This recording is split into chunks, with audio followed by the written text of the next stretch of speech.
This project was undertaken in collaboration with the University of Essex, Susan Macpherson, and it was funded by their ESRC Impact Acceleration Fund.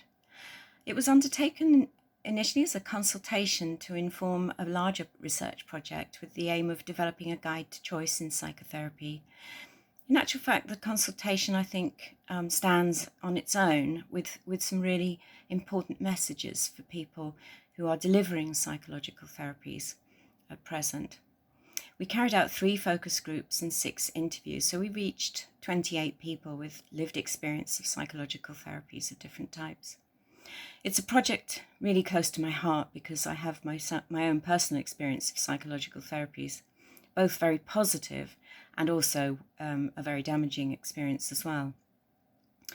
And it was a very profoundly moving piece of work, and it's one that will stay with me. We heard from people's experiences of choice and access. Really, people had trouble accessing psychological therapies in the first place, and some people really had to beg for it, talked about begging for psychological therapies as a part of their journey towards recovery.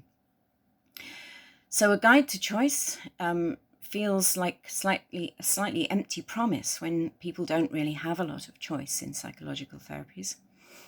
People talked a lot about power and powerlessness. Powerlessness in the therapy room, in the therapy group, where when therapists hold on to power, they know the rules regarding the psychological therapy, but they don't necessarily share them in a transparent way. We also heard about power and powerlessness in relation to race and racism in psychological therapies that are largely white and Eurocentric in their formation, in their theory and in their practice. So those were really important issues that this piece of work highlighted. On the positive side, people talked about the acceptance and validation that they had found through psychological therapies. And some people also talked about strategies, understanding that they had found to help them in the world beyond the therapy room.